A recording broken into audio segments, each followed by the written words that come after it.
And we're going to revive a tradition that we used to have in Limerick that I didn't know about until last time, which is to write little notes of appreciation for the guest reader.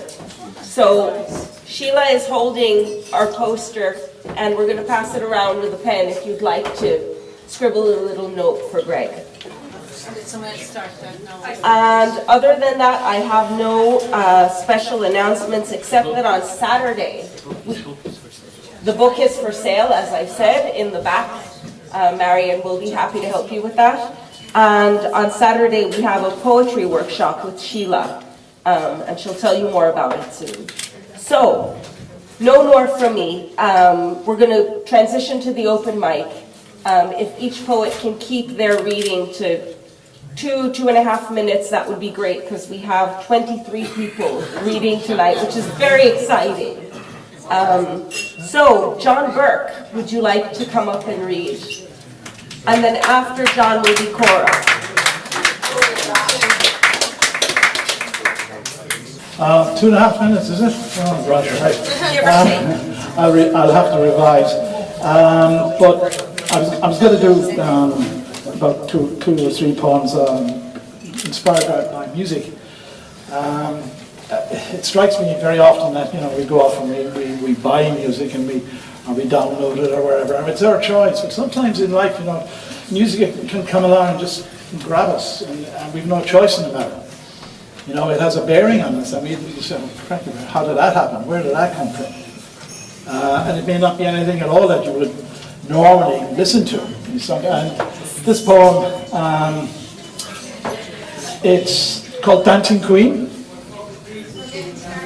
People of a certain vintage may be familiar with the song. And I'll just go read it. I'll just shut up and read a poem. As Greg says, I'll put the poem where my mouth is. Dancing Queen. What is it I can say about those years? Just a done show of polka dot dance floors, like the first encounter.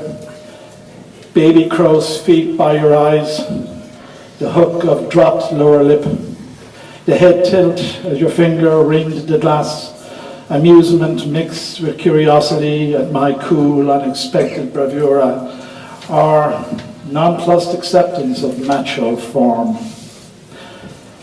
Soon to settle into our rhythmic ways, drawn by the caduceus of your love, the message flown as symbol or riddle, enough to sustain in the weathering journey across a new world's unknown sea, a surfeit of mystery or reasons without answers, and those sudden changes like cadences of that dance, secretly. Never thought I would like the word mellow, or pause at the top of a sweeping stairs to hear an echo not quite familiar, and wince at the lowering sun's hard light, as if I should be a witness somehow to a new distance that years have revealed from gradually accustomed waters, while the crow's nest leaps, delves like a dolphin. Now, at best, I rise to cappuccino and think about how much a simple song infected us in counterpoint cliché. The right place in the right time, as if fate was some bridge accidentally met on, like you might stop, ask someone for a light, or inquire for directions to some place where you knew someone was waiting for you. Isn't that where conversation grabs you, takes you hostage, binds you to its desires?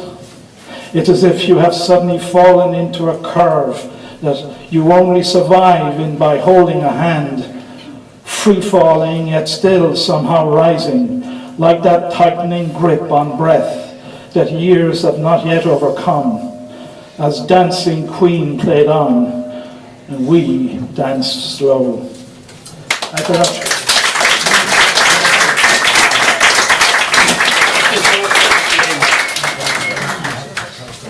Cora.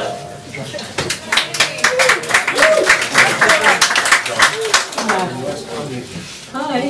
This is kind of to do with, it's to do with coats, when our loved ones pass away, and coats are donated to charity, and there's still such a wealth of memories and, you know, stories and warmth wrapped up in them. So that's all. I just kind of hope somebody nice gets them, and that you don't run into anybody wearing one still, you know. So it's kind of like that. So here you go. I thought it was you when I saw your cashmere coat that Christmas Eve on Bond Street, and I followed you. I marked you in the distance, terrified you'd stray. My breath became untamed. My ears heard nothing but the rushing gush of blood. The shoppers now mute ballet. The vines around my memory fell away, and vignettes of our lives spilled out unfettered, and brought me back to winter in Berlin. Remember, it was there I bought the coat, for you, my winter soldier, and how it bristled in the frost atop the Reichstag. You smoked a Captain Black cigar and nipped on gin. Now, passing the Eden Gallery, I see the face reflected, stunningly grotesque from within a crystal frame layered upon a photographic image. A young Mr. Reich, Baroque Act 1. Your cashmere coat, less blessed by a frail and famished frame, smelt of dampness and sweet afton. The mapping of his face, shaped by a life amongst the ragged people, shone sallow in the low-hung winter sun. Now, driven by compulsion and intrigue, I follow to a Bona Bijou bar. They are sitting drinking whiskey and speaking in the long-forgotten language of Polari. To old friends lost in time, Nanti Latte, Yoledente, Nishte. Your cashmere coat takes on another life to keep this old gent warm and live his story. I knew that I would think of him often and pray that he was safe. At the crossroads of our little Bohemia, I turn east into the street, and with a lonesome feeling, head for Charing Cross Station. Thanks for listening.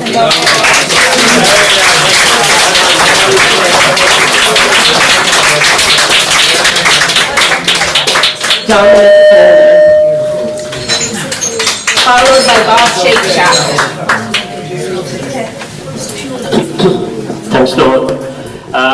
I'm going back to what John Burke was talking about, music. Two short poems about the Beatles.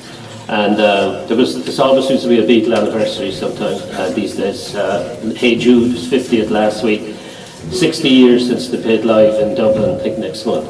So here's two short poems. London Revisited, Abbey Road. We joined a line of devotees outside the EMI studios on Abbey Road. Studied the graffitied walls, half expecting John, Paul, George or Ringo to appear on the steps of the old Georgian building. We stroll over the zebra crossing, vie for opportunity to recreate the famous album cover. For a moment, I see the London of the 70s alive again, when I walked by here every day, not noticing the black and white stripes. Today, as I stand by the road sign and pose for one more picture, I see myself passing by in a blur. Thank you. The second one is a bit tongue-in-cheek. It's a funny type of poem. Bit of a joke, I guess. It's called Things Paul McCartney Didn't Tell Me About Being 64. Okay, let's start. Let's start with the fact that my back is shot and I can't bear my grandkids bouncing on my dodgy knee. Gardening is out, as is weeding, and I can't venture far without a loo being within 5 feet of me. Gone are the days of love notes and postcards, as I can't write without my glasses, and I can't hear those sweet nothings anymore. I spend my time in front of the blaring telly with subtitles on. As my teeth fall out and my hair turns grey, being 64 is quite a chore. And the only fuse I want to mend is when they fuse the discs in my back together. And yes, I sweat a lot and freeze a lot. Temperature is something I just can't weather. And like McCartney, I too yearn for yesterday. But if he croons once more about the joys of being 64, I'll chuck 2 fingers his way to indicate precisely what I mean to say. Catherine Ronan, would you like to read?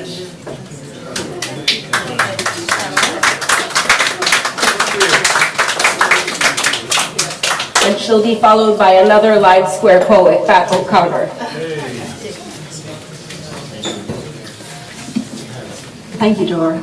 I'm delighted to be here tonight with you all. It's fantastic to see such a huge crowd. No pressure up here. This has been published in Long Island Sounds Anthology, New York.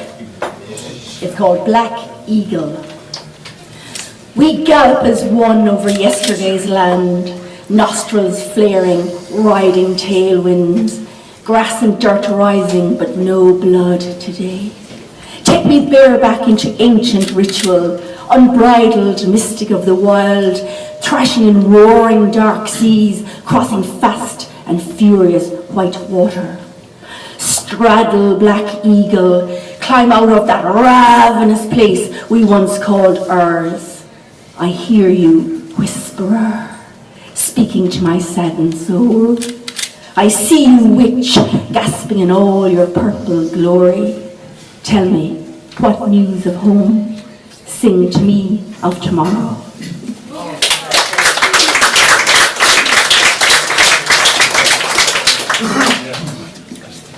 Feathers.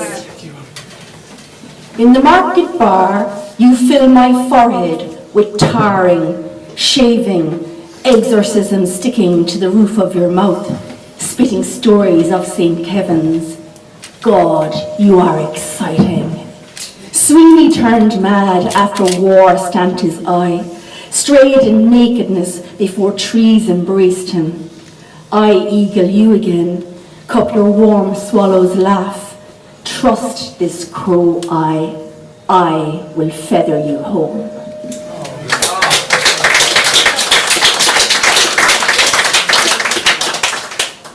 So this has been put to music by the fantastic Mags Creed and O'Shea. It's called Bridget.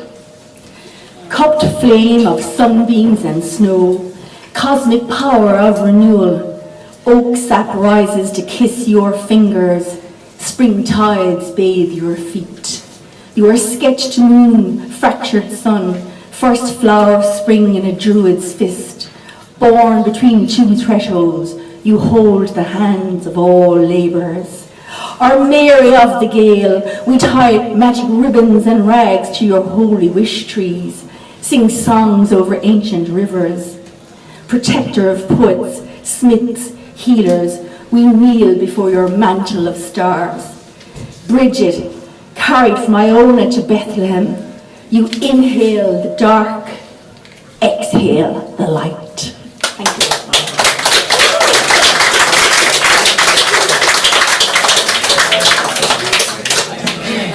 Bash, followed by Kieran. Bash and then Kieran. Anyway, I'd like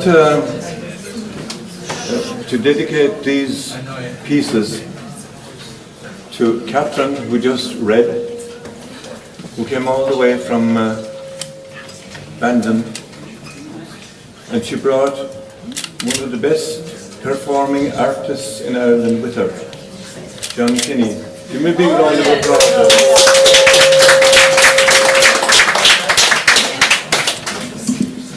And I'd also like to dedicate this to my friend Leo Hayes, my partner in musical crime. And we'll be playing in Dolan's at 9:07 tonight. This is a piece called Tunes, or depending from what tradition you come from, you can spell it any way you like. The moon is indifferent. Even to the music it let loose in Dvorak and Debussy and Benjamin Britten and Janacek and Joseph Haydn and Emily Dickinson. Tom Waits got drunk under its influence.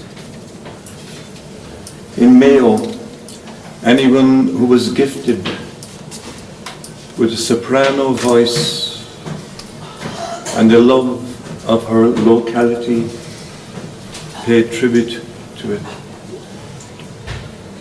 In Kentucky, Bill Monroe painted it blue. Bluesman Otis Spann sang it bluer than blue can be, he sang. I love my country, but my country don't love me. Billie Holiday in 1936 wished on the moon for more than she ever knew. Lyrics by Ralph Ranger and Dorothy Parker. The moon inspired Sinatra to implore an adoring audience to fly him to it. Visionaries of every hue looked up at its serene beauty, wondering how to use it. In the meantime, ordinary citizens were swinging to its Looney Tunes. Part 2. There's a part 2 and a part 3, and they're very short. I won't keep you here all night. The stars inhabit the same breathless element as the moon.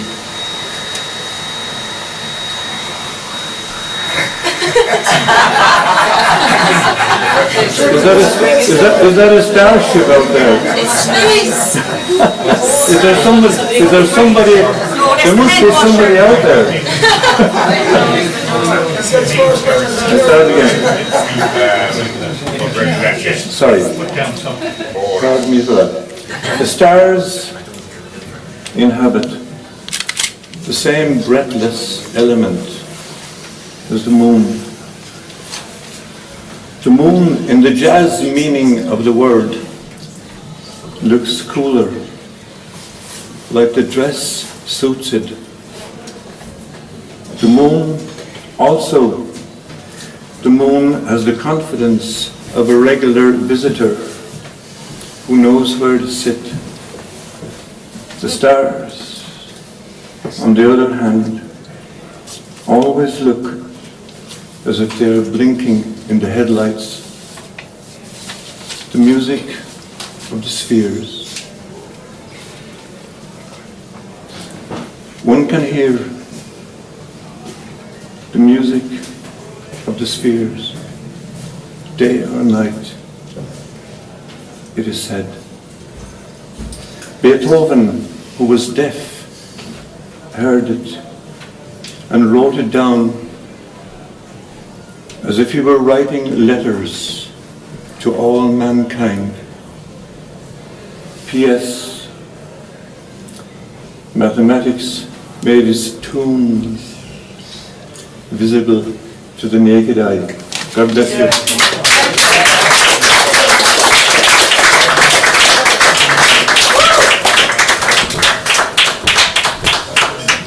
Huron. Followed by Martin Murphy. Good evening, everyone. I'm Huron. Can you hear me again? Yeah. So this poem is called No Sanctuary, and it's set in East Clare, where I grew up, and in Limerick City, where I live now. And it starts with a translation quotation from a text describing a civil war in Clare in the 15th century by Sean McCrory. The quotation mentions Tulloch na Haspel, the Hill of the Bishops, which is modern-day Tulloch, where I went to secondary school. So here it is. No Sanctuary. The Browns party came to Tulloch na Haspel, blessed by bell, mass and gold enshrined relics. In the sanctuary of this great church they remained that night, while their sentries guarded the approaches at the fords and vulnerable places. 1. Perched on an ivy bridge, chewing grass, I shock you with a shove into space, catching you just in time, spliced laughter, watching the cattle all the day down, moving as they graze across the carcass, the rumble as the bulk milk lorry passes, throwing dust in the air about us. 2. Words are our touchstones, our relics. In the still evening, the black foam rings as the sun fades between the tight houses. The men with dogs are distant ghostly things, while in the magnolia room the unsaid pledge is cherished. Yet, this is a vulnerable place where the other voice is vital. 3. No church shelter for us, burdened one. We are more the sentinels at the ford, unsure of our own footing, march weary, hoping our words will somehow see us through, while we ache towards dawn and day talking, where the dew rises from the empty carcass, quenching fairy fires, spawning changelings.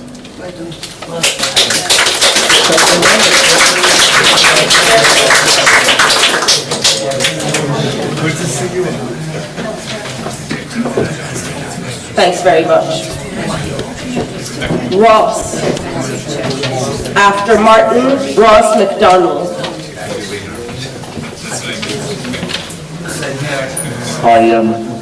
This is my first time doing this type of thing. I'm kind of new, first ever poetry night or anything like it, so I've enjoyed the experience so far, so I thought I'd give it a go myself. I've just written something which is, to me, the kind of trying to be creative now, which I've got into in the last kind of year or so, with a course and all the rest of it. I see a lot of people who are trying to stop creativity with kind of censorship type of thing. So I just put a few words together. It won't match Greg, but I'll do my best anyway. It's just basically called Words at the moment. We talk and we talk. We have fun and we upset.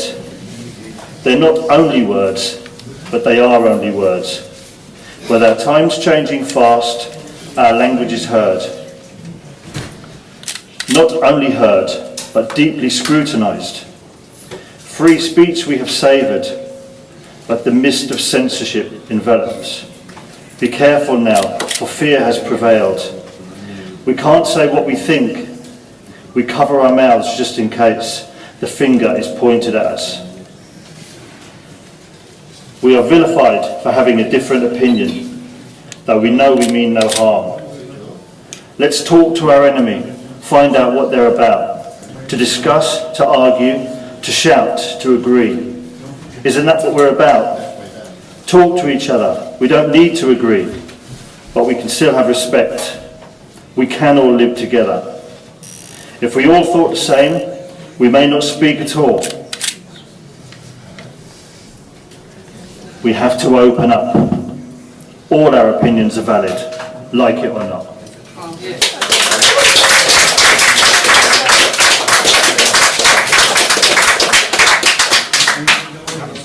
Thank you, Martin. And now Ross McDonald, followed by Ray Hitchings.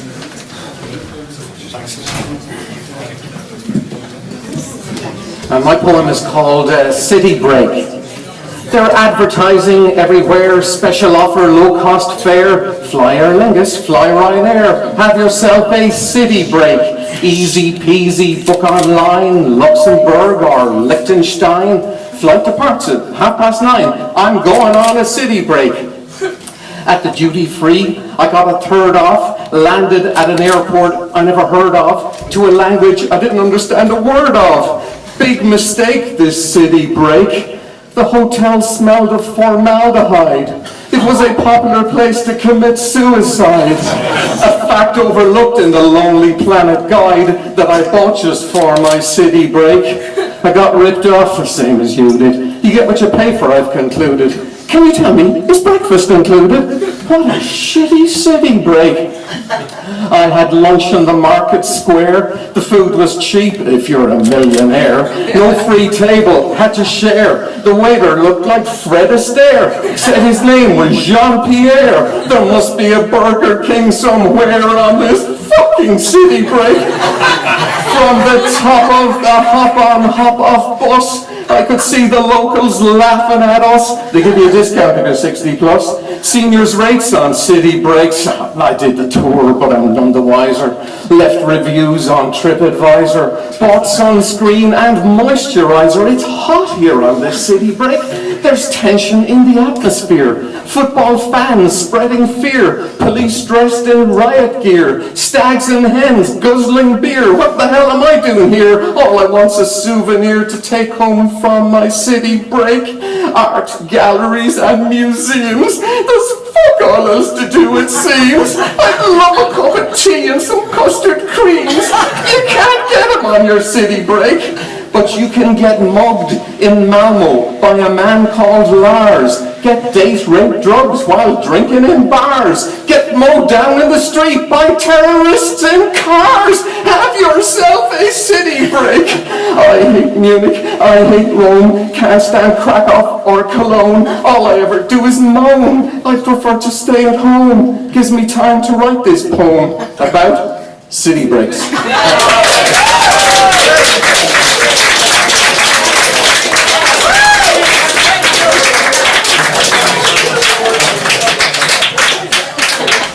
Better luck next time. And after Marie, there's going to be Patrick Stack. This poem is called Vigil, and it's a response to all the knitted socks, the knitted baby socks and booties on the rails and the trees in Tuam, outside the mother and baby home. Trees and rails fleck umber and purple, blues and pinks in crochet loops of soft spun wool, ribs of plain and pearl, heels turned to be the vigil keepers, until you are gently laid to rest in early mirth, covered in wreaths of daisies and buttercups. Only then will you hear the lullabies the breezes blow, the long slow notes your mothers always sung for you. Like the first booties they knit for you, they tucked in their cardigan pockets to palliate the pulsing furrows in the cradles of their breasts. And the next one is called Real Words.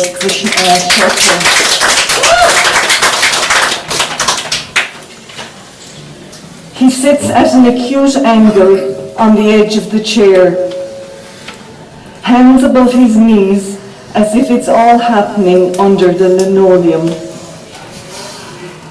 Purple patches march on his once sinewy arms, each breath vying with the pendulum out of sync with new time, old time, this time. I step delf on the drainer, talk of weather, neighbours, what the politicals are doing to his occasional eye. Suds swirl in the sink, while real words are sucked down the drain. Thank you.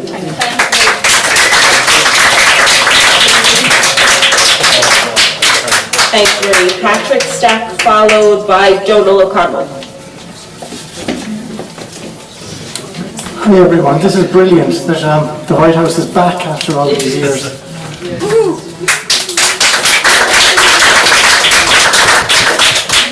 I'm transitioning to writing only in Irish, so this is a transition poem. It's both in Irish and English. Neavni, Araya near Anas blew my thoughts away. Mascam lehele iad, the better to banish. Gohanish iad machleti, from wind and water. Torna saurig, Misha im urgushacht, Tussa id chola dangen, Tintrach is tornach. ahantas. Idir gar hanga time shaklita, idir an tuafas is an ailacht, idir an styrsha is an colinacht, idir adrin agus atarha. Cad bavasa ach ve marav, gotoban tawin fragra o lar fol. Ní gadwin ach kion, ach an leor sin.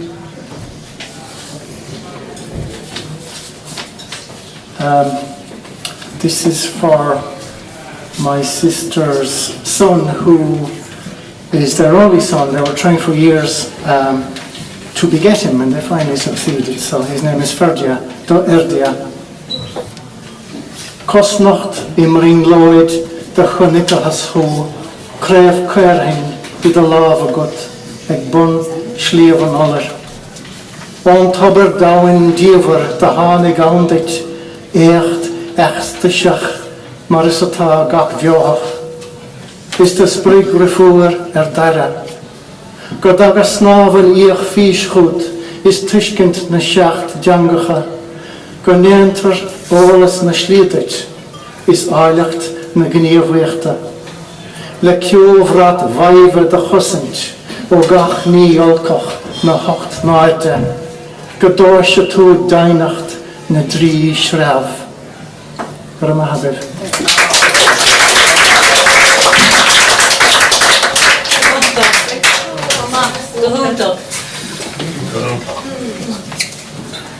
After Donal Solis.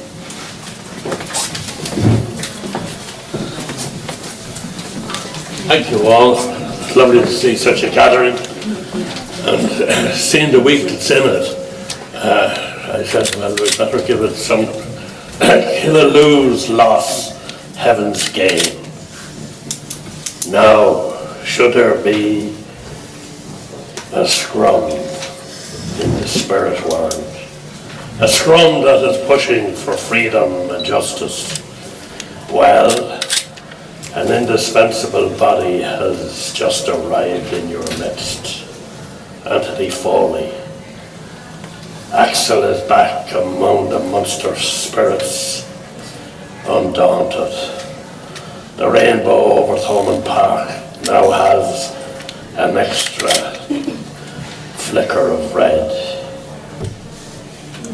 to urge the warrior gale to grind the studs and arch the spine and push from the earth's core an ish on the now.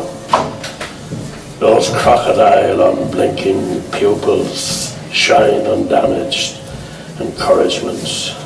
Encouragement with such fearsome fellowship that the crippled now walk, the lame now laugh and no longer limp, the dumb now deafen the doubtful to positive certainty. A restlessness now prevails 6 foot under in Munster graveyards, and the Red Army now march again to the salty tears, to the strain of the field of Athenry. Sorry, it was written while I was in Barcelona when an Axel died, and I thought I'd bring it back to you.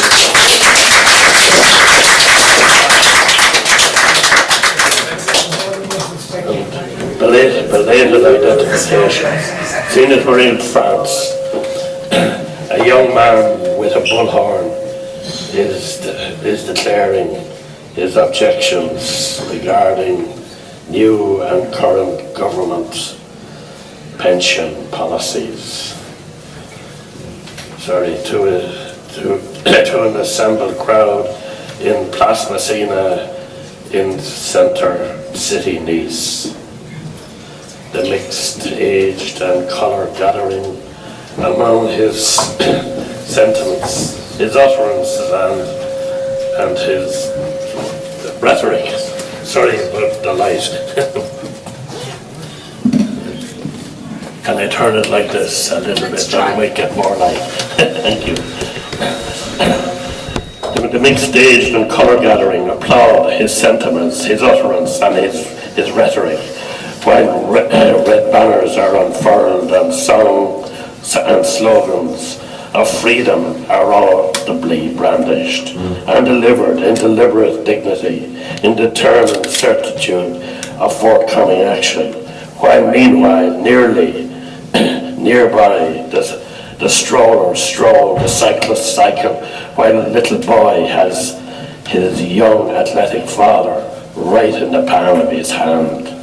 A magic moment is there to view, watching the two communicate. The little fellow knows for sure he is loved without stint, and therefore is complete.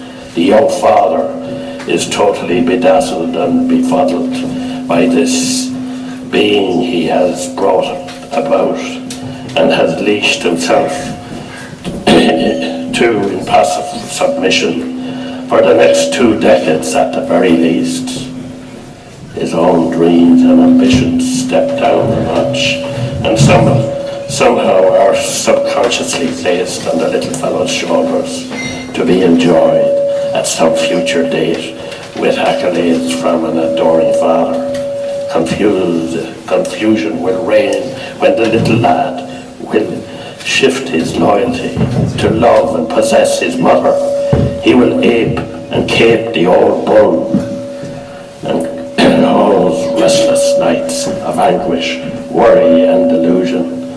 Eventually he will fall in, and out of love and comfort, for compassion from his father he helped to educate in feelings.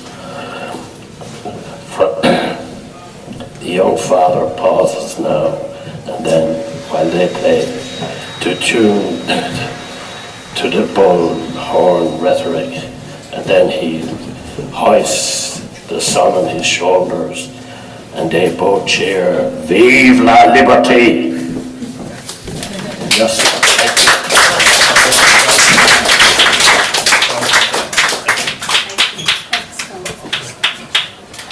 Thank you. And now Celise, followed by John Pinschmidt. And while she makes her way here, just a reminder that the Professor of Forgetfulness is being sold in the corner in the back. Don't forget. Hi, I'm extremely grateful to be here, so I'm not going to take up much of your time. I'll read 2 short poems. The first one is a reference to remembering and forgetting, funnily enough. And the second one is a moment in my life, an idyllic moment, which we all have, forgetting the bad things. They're both quite short. You'll be glad to hear. Remembering to forget. Habib is from Tunisia, doesn't talk much, looks after my computer, understands the need to keep things simple. When I tell him I once went to Hammamet on a holiday with my mother, he smiles, says nothing. Today, as I was leaving the shop, he reminds me I haven't paid. I'm so sorry, I forgot. Whereupon he confides that he too forgets, was advised by an older man that to survive in his new country, he must learn to forget, that he works hard at forgetting, wakes up each morning in a place cold as ice, unable to remember anything.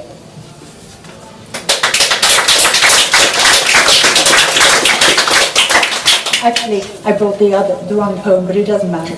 This one is even shorter. It's called Odyssey.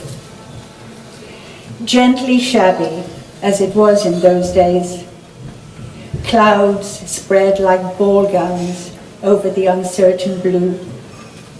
Underneath the trees, a river flowed between the banks of childhood. And when the boat trembled into life, how loudly we cheered. Already aching to return, city that never was, city that will never go away.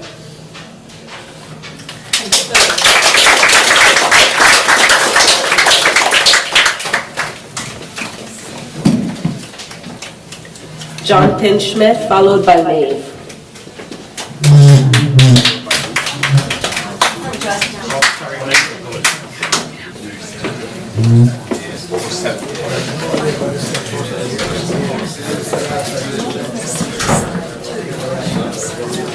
Good evening. Along with Yeats and Kavanagh, Seamus Heaney is one of my favorite Irish poets. He passed away 10 years ago, and the last few weeks there have been many tributes paid to him. Here's mine that I wrote in 1990. On finding Seamus Heaney Poems and a Memoir at Moe's Books on Telegraph Avenue, Berkeley, summer 1989. There was his name, square and simple, gold pressed into the peat brown leather of a folio volume. Freed from the slipcase, it clings to the touch. By handrails, concentric circles, splayed borders and crosses, stone passages from Newgrange alive in the slanting, dusty light of Moe's. Late afternoon, murmurings and smothered noises, lost in reverie, the center sounded.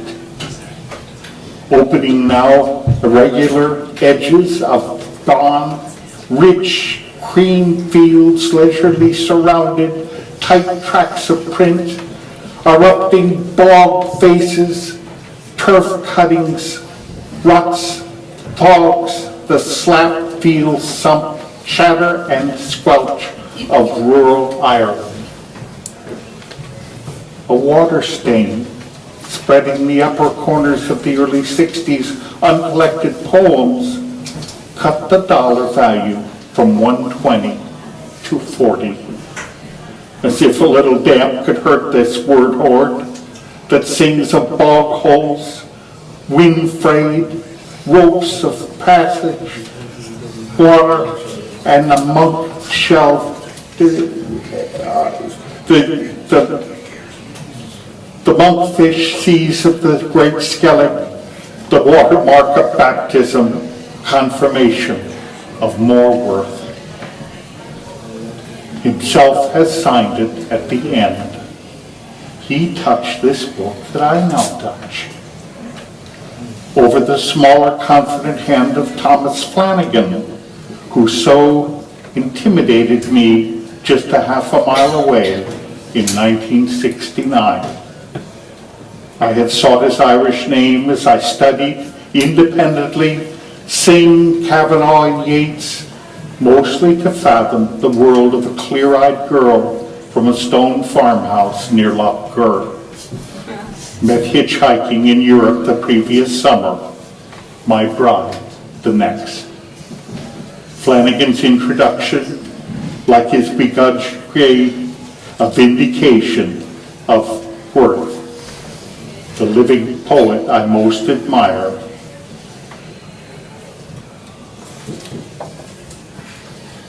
And redeemed by this sensitive critic. My muses abide, still reflected in blue eyes, survived anywhere by Synge, Kavanagh, Yeats, and Heaney, or the wind, relaxed sunlight, and showers which fleet best across small stone-walled fields of green. Thank you.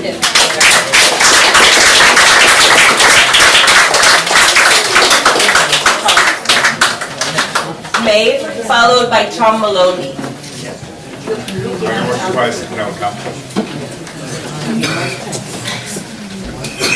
Good evening.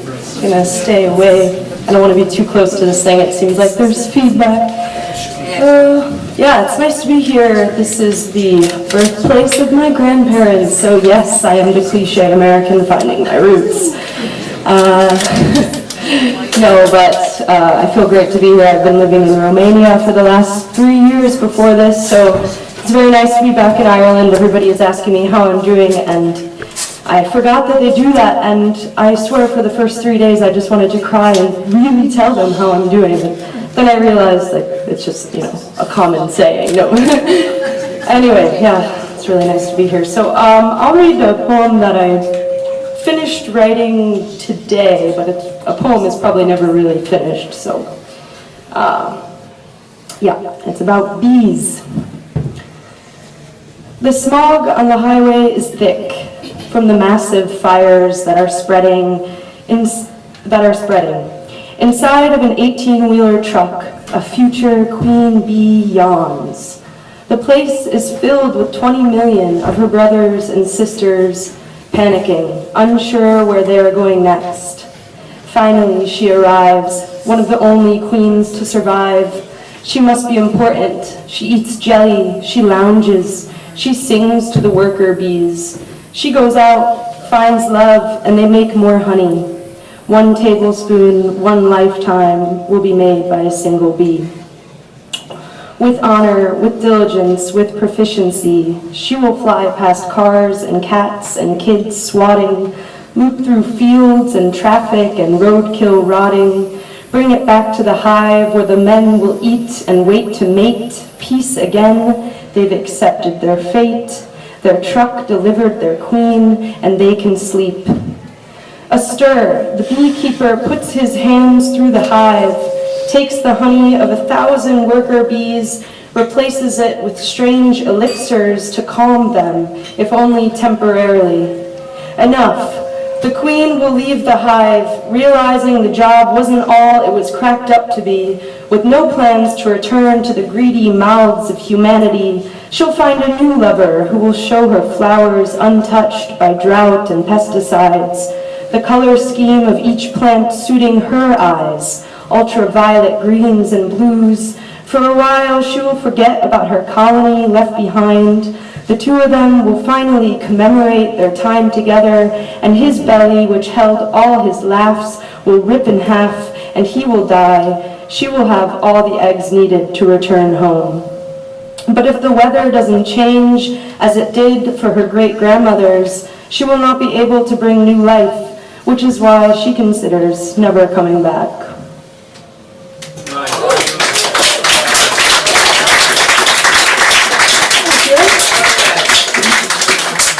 This is a poem that I wrote for a friend of mine who came over from the Ukraine, living in Romania. We had a lot of Ukrainians coming in. And so this poem is for my friend Anastasia. Anastasia, learning Japanese and falling in love, dreaming in the killer's tongue, coming to her own language in blood, remembering passages and correcting her grammar. A baby is anointed king, tak, dobre, and the commoners are led to slaughter, so slow that they have hope.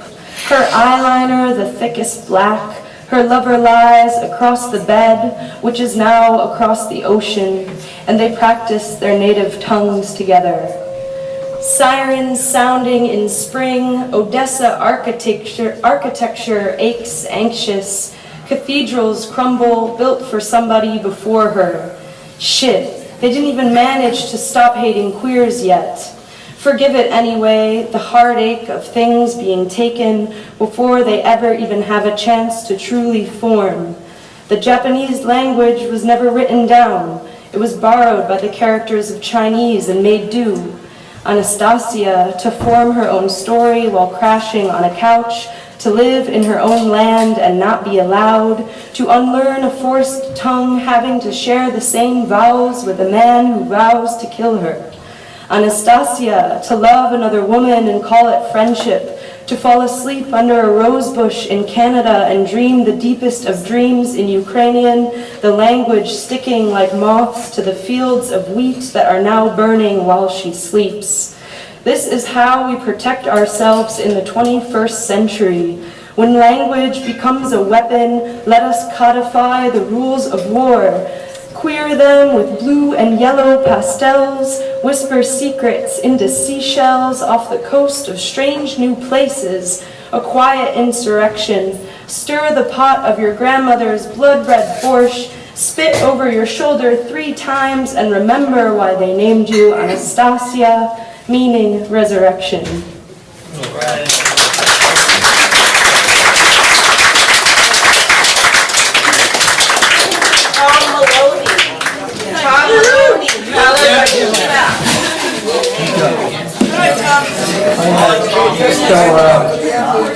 My poem is called An Act of Love. Called An Act of Love, which my wife said it's really called The Shag. Anyway, in keeping with the theme, it started off as a sonnet, but it has turned into an epic. So, An Act of Love. The great lie had to be the classic, as became the sight of Helen on her back, and the offensive was au naturel. Senses and the imaginary blooded, to giddy up like a horse, the vital muscle. Infiltration became the goal. Frontliners, would-be makers, unseen, packed themselves together, hiding inside the horse's belly. Countless, each credited to be man's potent power. They elbowed one another in the mess, gearing up for the one shagging chance. This was the classic way for man, lining up, a Trojan attack, engaging moves accepted as suitable, not least tender kisses wherever, but notably the vulnerable gaping vein cut out there at the side of the neck. And so we got the same old story when he whispered a probable truth from his imaginary, a getaway for his will to lie on, pout out the irrational as she yielded, so touching. The first movement enrapturing, then settling down began the field operations, ending feigning before the all-conquering press-up mode of operation, the launch in full motion. All the while the lasagna cooked, a layer of cheese covering the minced beef.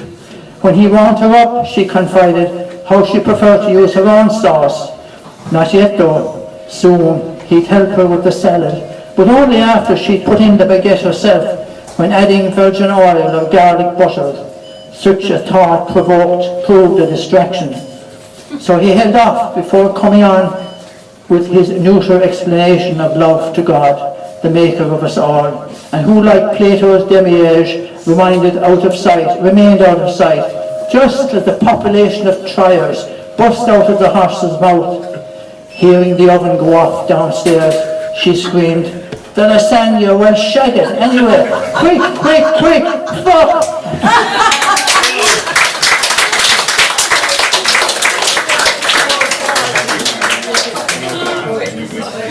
Well done, Tom. Thanks.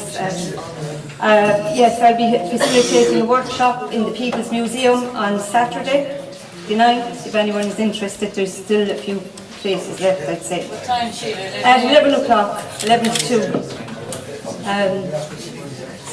I'm doing a project since 2014 with a poetry chair, and I've been bringing the chair around Ireland and different places. So this is a poem about the poetry chair and the people, different people I've met. The poetry chair. 'Twas in 6 Mile Bridge at Winterfest, the poetry chair invited guests, sat silent by the mill bar door, and attracted poets by the score. When asked, "What's the chair about?" I simply said, "Sit down, don't doubt. If you wish, recite a poem, story or song, make it your own." A young man sat upon the chair, he said, "'Tis grand to rest me rear. Sure, I'm drinking alcohol all day, and I'll tell you what I have to say." Said he, "This is my love poem, I wrote it for my girl Simone. Now sit down here upon my knee and listen quite attentively." So I just did what he requested, and oh my God, this poem suggested. His love for her was so well seasoned, he poured his heart out with real feeling. The poem this young man just recited brought joy to all. We were delighted. When he stood up, he bowed his head. Then another guy whose name was Fred. An eccentric man sat on the chair and he let down his dreadlocked hair, reciting Yeats and Joyce and Delamere. Another guy took to the seat, and oh boy, were we in for some treat while the rain was pelting in the street. Now this one was an awful chancer. He went on about a Polish lap dancer. He spoke about her mini skirt and said she was an awful flirt.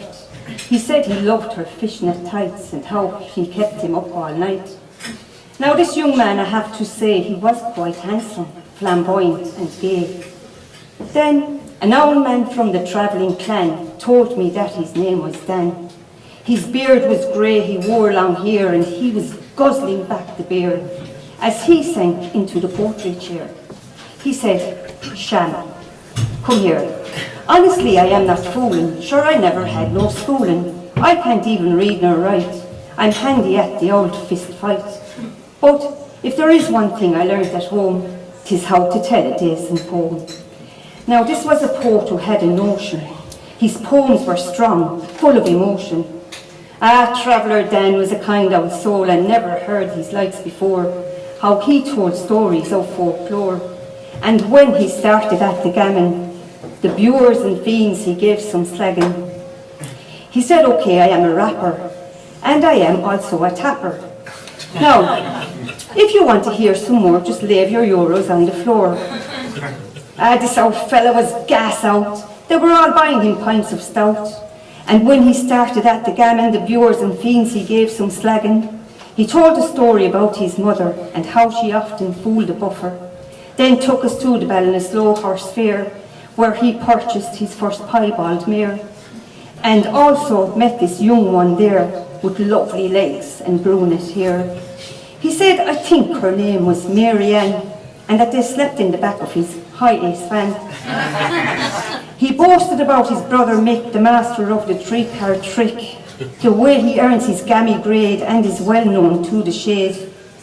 Now this old fella made my day as he got up to go away. He made me laugh, he was so funny, the way he picked up all that money. He raised his glass, took one last slug, then gave me a friendly hug. He complimented the poetry chair and said he loved the County Clare. He blew a kiss and made a wish that we may meet again somewhere and sit again on the poetry chair. Girl, mother.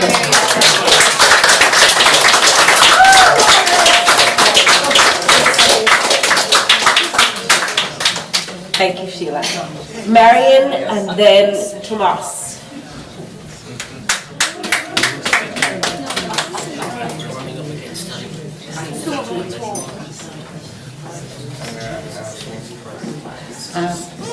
This is a poem that I found, I suppose that's the best way to say it. The last month, as we know, August is Heritage Week, and anybody who knows me, I go to history things, as you know, but one of the things was the first memorial that I know of anyway in County Tipperary to coal miners, and this was a poem I found in one of the booklets. So just to remind them, because I suppose they don't exist anymore. So from those of you who know Tipperary, it's a place called Colebrook, just outside Ballingarry. Another tip, and hence my tip jersey tonight, Ed. So anyway, picks and shovels by candlelight. From deep below, it's always night. Oh my God, I can't see it. It's definitely the same here. The hacks between the layers of stone, the family pray that he'll come home. They listen for the crackling gate, his dinner warming on the plate, a tub of water to the brim, to wash the coal dust from his skin. Then he must rest, no time to play. It's down the pit again next day. His life is short, then laid to rest, from coal dust heavy on his chest. Sitting by your fire at night, coals all burning warm and bright, spare a thought for where it comes, what might be the miner's name.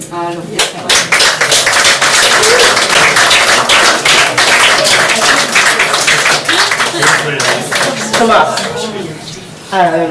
After him, there will be Michael Durack. Okay, so I was going to read this poem in Irish and in English, but on that request I'll just read it in Irish. And if anybody wants the translation, you can ask me afterwards. Fila na bunradi.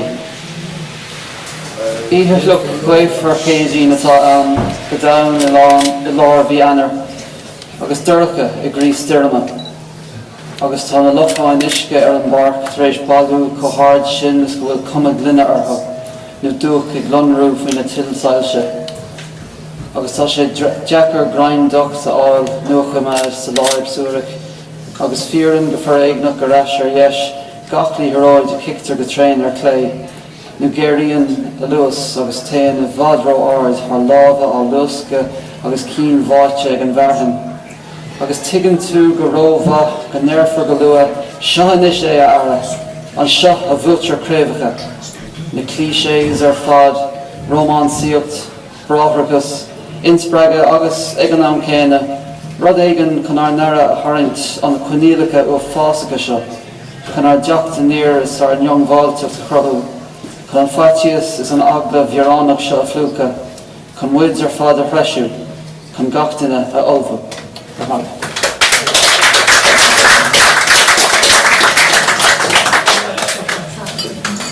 Michael Durack, followed by Scythe.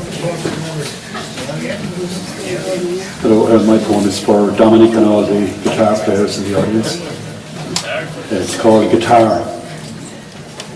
Well, we managed to make music sometimes, dragging our Christmas harmonicas across our lips until they bled, or piping the opening notes of the dawning of the day from squeaky tin whistles.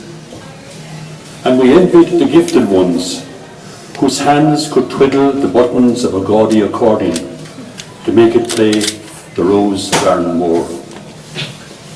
But that first guitar left us all flummoxed. The one that Johnny Harvey hauled into our kitchen.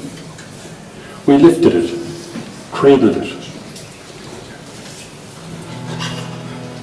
positioned our fingers here and there, ran them across the strings, making metallic sounds with no music. Its owner too, clueless about keys and chords. Like the auctioneer's hammer that never drove a nail, here was the instrument that never played a tune. I thought of Johnny Harvey years later, when my brother was teaching me the streets of Laredo, and when I in turn passed on my three-chord legacy to a daughter bright-eyed and euphoric at having cracked the D-G-A enigma of love is all around.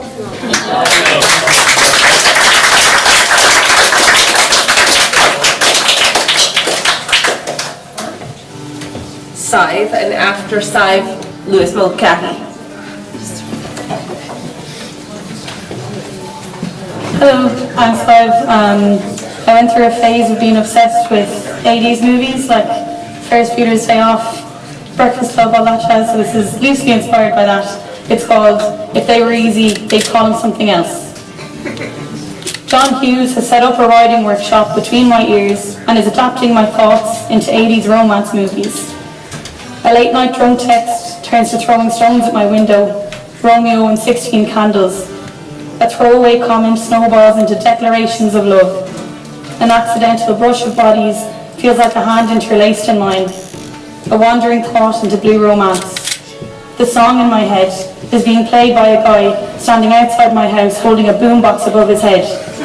It's fiction, loosely based on real events. I await a freeze-framed fist in the air, and cue, don't you forget about me.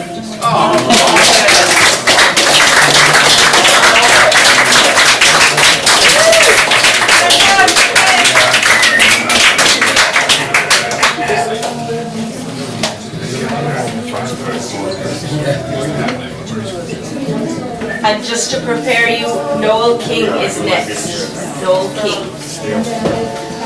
I'll be very fast because I'm dying for pee. So that's my coup? My cue too. Yeah.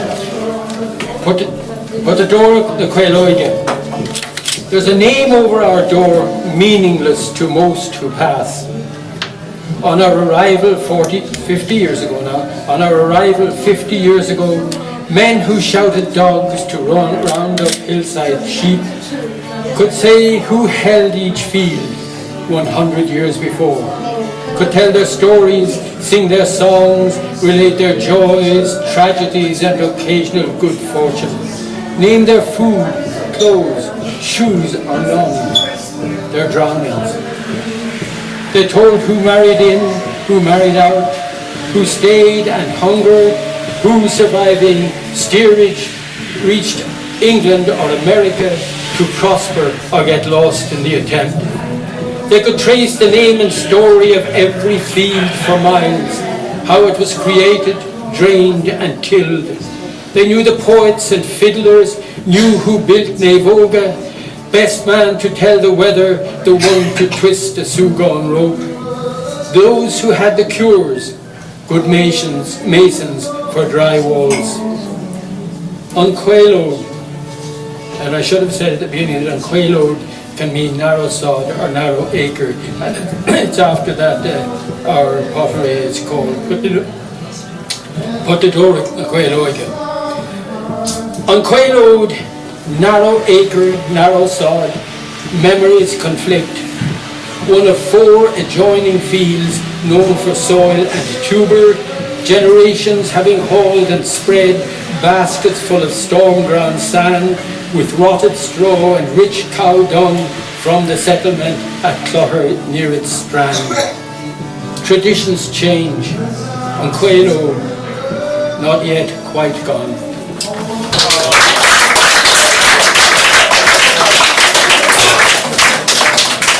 Sorry, did you want to say?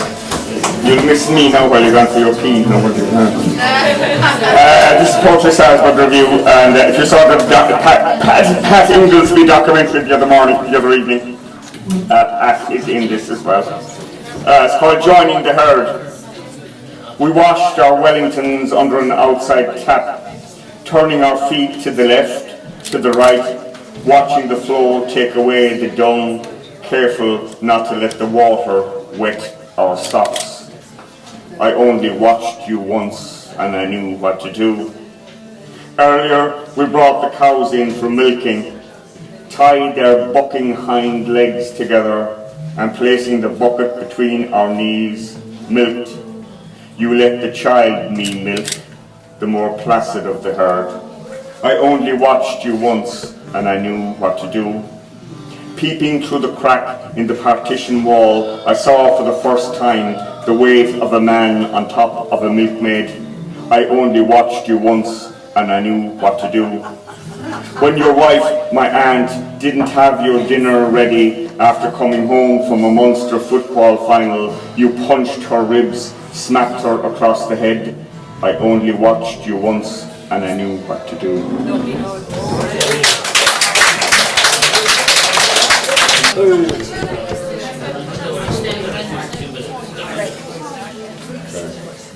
Close enough and far enough? Are you okay? You're good, buddy. You're good. So, this is about the breakdown of a blossoming relationship, basically. So, she's midnight driving whilst I'm having dreams in the passenger seat.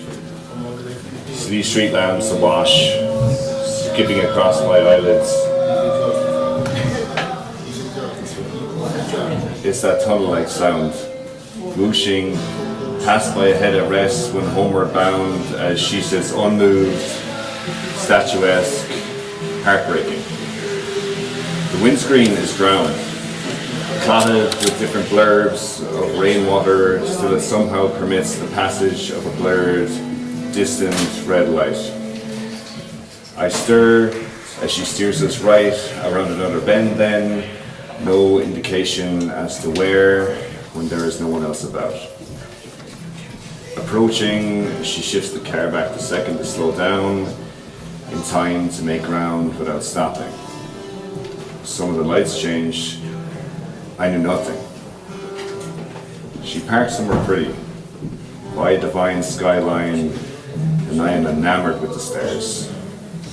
I think everything is beginning to fit perfectly into place, but she is hesitating about where we are. I feel so safe. She is waiting to crash the car.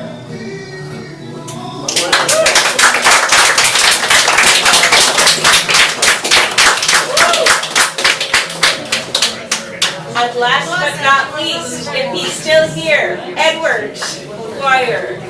Do you want me to? Okay.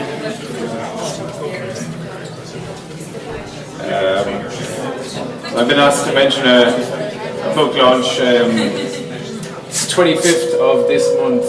Jesus Christ. Yeah, it's just don't talk into it at all.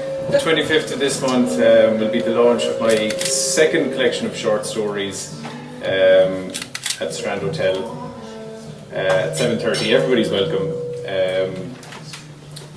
Dominic will be sending out promotional emails. So if you're on the emailing list, hopefully you've got it anyway. But it's the 25th of September. Stick it in your diary.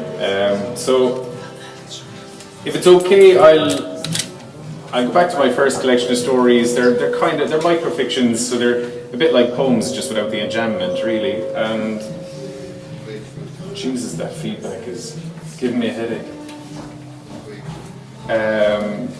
This one's called Cinema.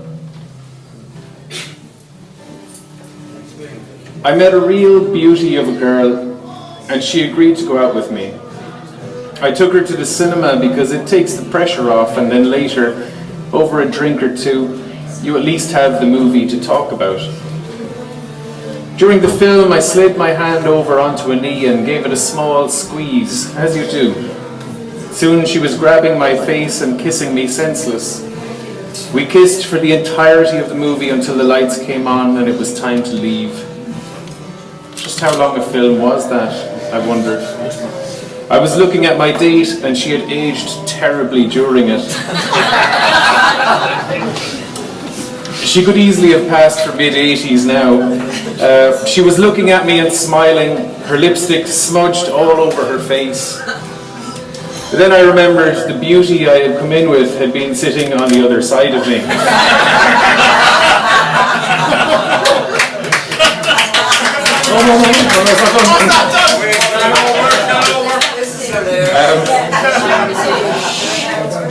I turned around, but she was gone. She must have given up on the film when she heard all the distracting smooching noises coming from beside her. I felt awful for her, especially having insisted she pay for the tickets.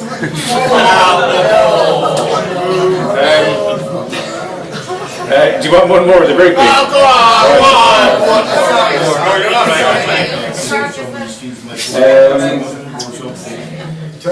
There's 108 of these in the book.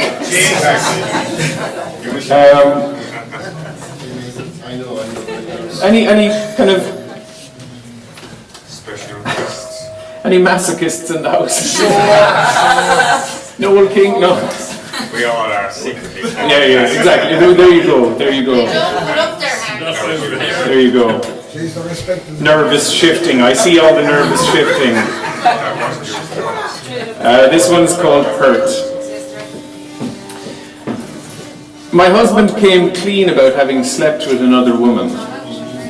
He described her as a masochist, whatever that is.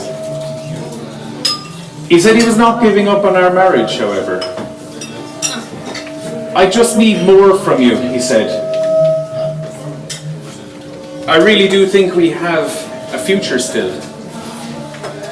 What do you need from me, I asked. Despite the pain, I loved him and would do anything to make it work. It's the sex, he said. It's just a bit safe, a bit boring. If it could be less safe and boring, I know we can make it work. I couldn't believe he could be so cruel, so hurtful. I lost control, anger taking me over, and ran at him, kicking him in the balls and dropping him heavily to the floor. Immediately I regretted it. Felt awful for it. I'm sorry, I blurted out. I don't know what came over me.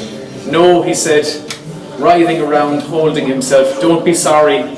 That's exactly what I'm talking about. That feels amazing. I need more of that.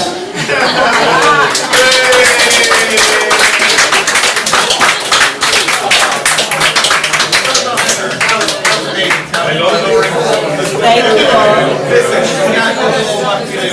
And if you need more of all of this, join us again next month, first Wednesday. Guest reader is Sept.